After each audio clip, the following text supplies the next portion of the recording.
Breaking news out of college football. Ole Miss's Lane Kiffin has announced he is leaving Oxford to become the next head coach of the LSU Tigers. The news comes 2 days after he led the Rebels to their first 11-win regular season in program history and are all but assured a spot in the college football playoff.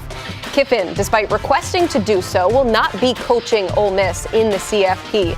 Our Matt Zenitz and Brandon Marcello report that defensive coordinator Pete Golding will be named the next head coach of the Rebels. He will take the reins, starting with the college football playoff. Welcoming on Brad Crawford remotely and Damien Harris here in studio. And Damien, I want to start with you because this is your old offensive coordinator at Alabama. You were there when Lane Kiffin left in the middle of a national championship run to take the job at FAU. So what is your reaction to how this all played out? Well, I can't say that I'm surprised by any of it. First of all, I'm not surprised that he's leaving. I'm not surprised at the spectacle that's been made of it.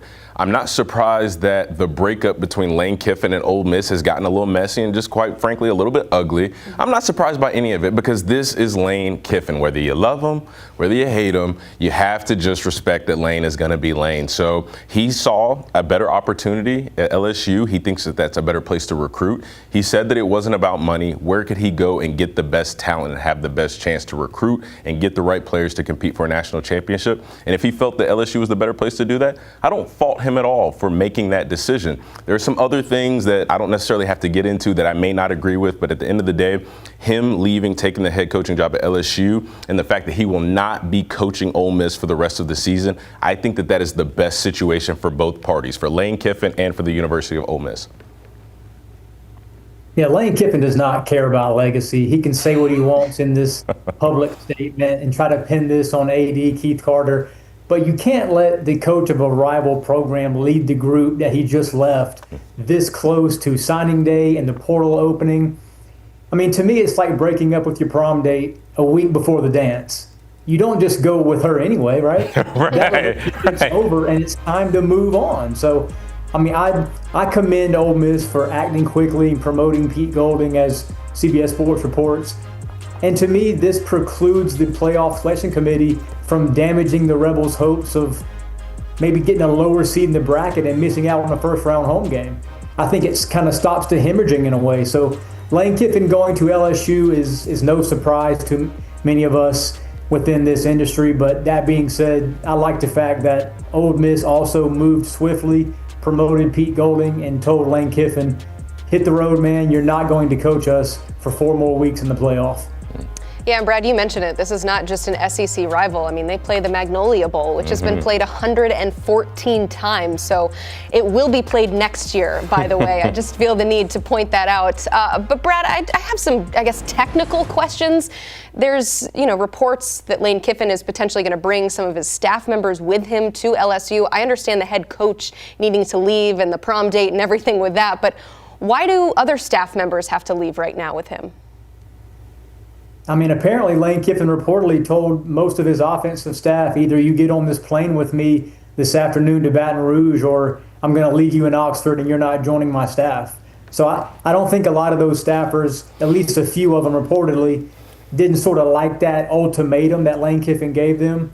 And now Ole Miss Spirit's reporting that, obviously Ole Miss has ponied up and is trying to keep some of this offensive staff in Oxford for not only this playoff run coming up, but for 2026 and beyond to join Pete Golding. So if I'm Pete Golding, I'm trying to, as quickly as I can, assemble this staff around me. Obviously, Pete Golding was Ole Miss's defensive coordinator these last couple of years. Keep the brain trust beyond Lane Kiffin as complete as you can while he takes the job at LSU. I think Ole Miss is obviously running 1,000 miles an hour right now, but they're doing the best that they can after Lane Kiffin just left them at the playoff altar. I am not the right person to comment on this. Being a Tennessee fan, born and raised in Knoxville, Tennessee, his reputation is what it is there. But nationally, what has this saga done for Lane Kiffin's reputation? Oh, wow. That is a question in itself right there. Yeah, now you came off the top ropes from the Raptors with that one. I mean, I'm just gonna go back to what I said earlier. Whether you love Lane Kiffin or you don't like Lane Kiffin, you have to respect the fact that he is 100% originally Lane Kiffin. with decisions like this, with the attention that he's brought himself, obviously it rubs a lot of people the wrong way. I'm sure it's even rubbed some of the players the wrong way. I mean, that's probably the most important piece that we keep skipping over is the players. Like, this is so, the taking the attention away from an Ole Miss team who is in the best position that they've been in a very long time, competing for potentially a national championship, and you tell somebody, just focus on you. It's not about the players right now. We're going to figure out the coaching situation, all that. What about the players? What about the players? Well, I would be so interested to be a fly on the wall in that locker room with no coaches around, just to hear the chatter, just to hear what's going on, what the thought process is. And I even want to go back to something else, something that Brad was just talking about in terms of Lane Kiffin leaving and then giving his assistant coaches an ultimatum.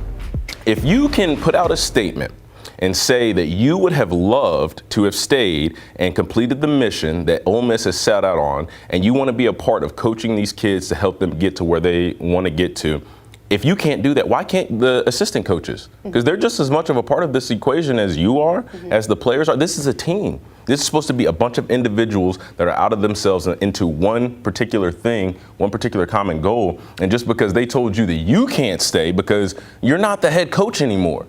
You've said that. You said you don't want to be here anymore. You want to go to Louisiana, you want to go to Baton Rouge, that's fine. Well, these offensive coaches that still have relationships with these players, some of these players went and committed to Ole Miss because of the relationship with their position coaches, but now you're stripping the players away from that relational piece, that familiarity that they have. I just think that's a little bit backwards, right? That has to be thought of as backwards. Yeah, I mean, the players are kind of the piece of this that's lost a little bit, just because from the standpoint of they've been in limbo for weeks now, but they've continued to win football games. I will say, per our John Talty, that he's outside the facility and he heard cheers from players when they heard that Pete Golding would be announced as not just the interim, but the permanent head coach. So, Brad, what's your thoughts on what this does to just the psyche of Ole Miss as they go through a historic season and through now what is the first time in school history, college football playoff? Yeah, if I'm one of those veteran players inside that locker room in Oxford, I mean, this is where true leadership is shown. Guys like Chambliss and Kejuan Lacey, two of the SEC's best offensive players this season. As long as you have that nucleus stay, why do you need Lane Kiffin to go win a playoff game when you've got Pete Golding and some other staffers staying? You know, I sort of harken this day back to when Lincoln Riley left Oklahoma for USC a couple years ago for a raise and what he considered a higher prestige job there in Los Angeles. He's not welcome back in Norman anytime soon, and I'm not sure Lane Kiffin's going to be well received when LSU goes to Oxford next season. Yeah, our John Talty now has moved from the facility to the airport where a private plane from Baton Rouge has arrived, and let me tell you, there are some Ole Miss fans there to send him off right, I'm sure, but this is the SEC and this is what we love. As it pertains to the players, though, you mentioned the connection with position coaches. Some might have a connection with Lane Kiffin. Brad, what do you anticipate as far as player movement from Ole Miss to LSU?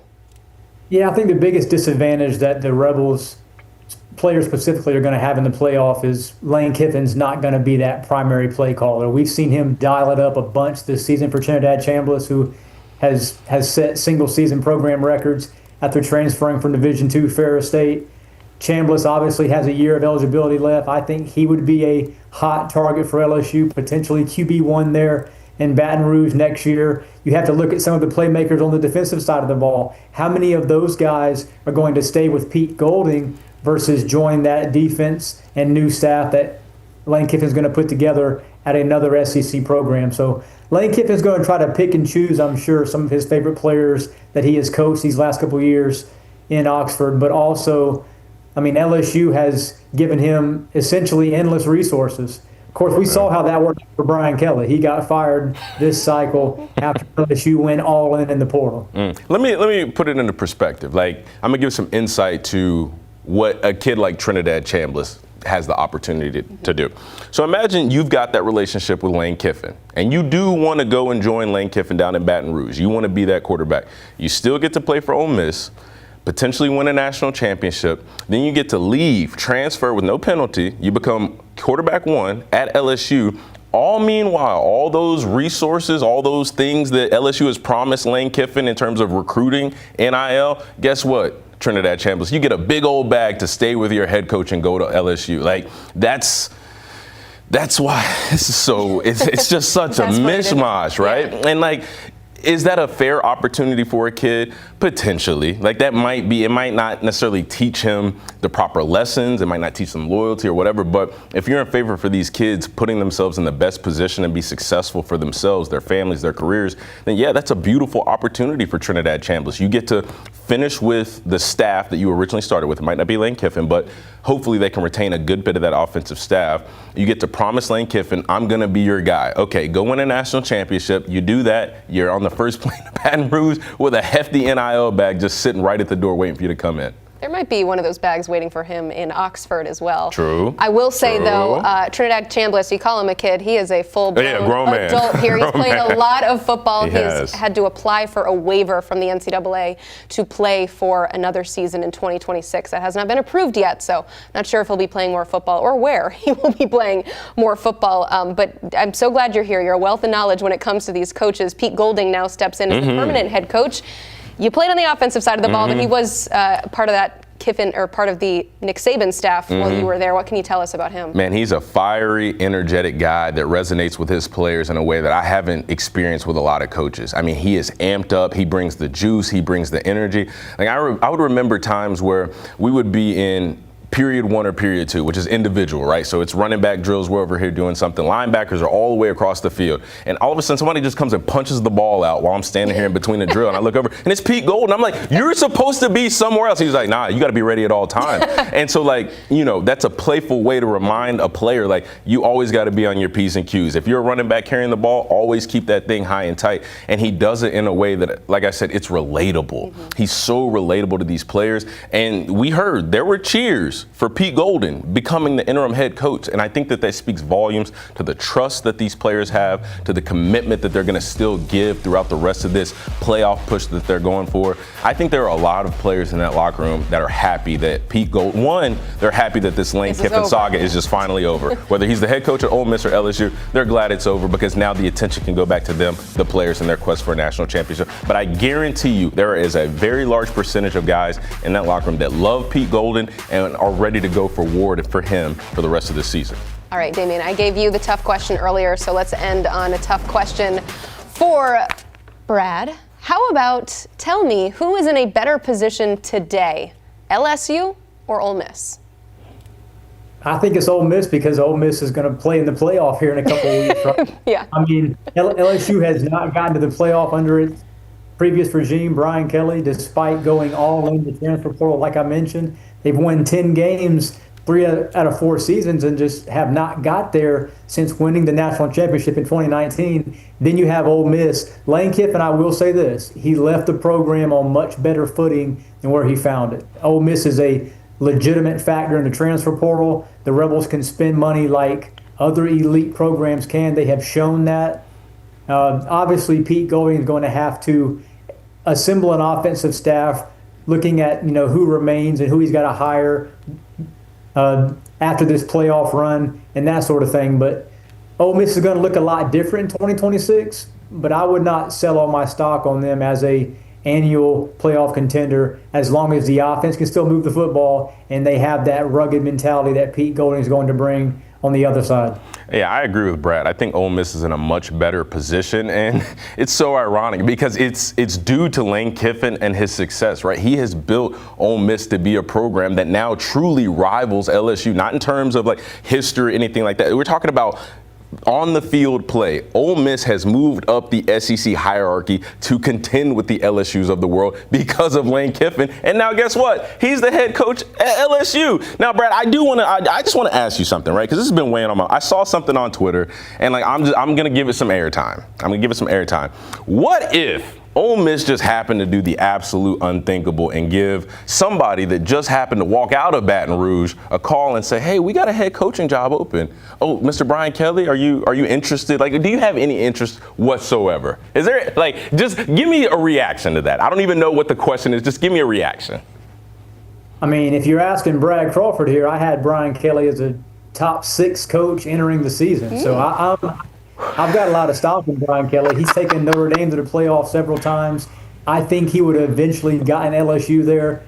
Look, I mean, the Tigers had a lot of injuries this season, man. Garrett Nussmeier was a All-American candidate, hurt his knee during camp and was never the same player. They got better on defense, but they just couldn't move the ball. Had to replace 4 offensive linemen. Now it sounds like I'm like tooting the LSU horn as to why she was one of the biggest disappointments. But Brian Kelly's still an elite coach. There's a reason LSU gave him $100 million 4 years ago and have to owe him half of that now in this buyout. I think Brian Kelly will land on his feet. It's not going to be in Oxford, but he is going to win again somewhere in the Power Conference ranks. Yeah, right. Ole Miss making the hire of Pete Golding official. Guys, thank you so much. It's over. It's all over. We're done. It's never over. This has been a wild and crazy day. Brad, Damien, I appreciate you. We are trying to keep up with all the news, and we will. We'll do it for you here on HQ. So all you got to do is tune in because this graphic has changed multiple times today. Yeah, that's right. We started our day with Arkansas hiring Ryan Silverfield. Then Auburn brought in Alex Golish. Then Florida with Summerall, Ole Miss, Pete Golding, and the big one, Lane Kiffin, is headed to LSU. We've got more on the other side.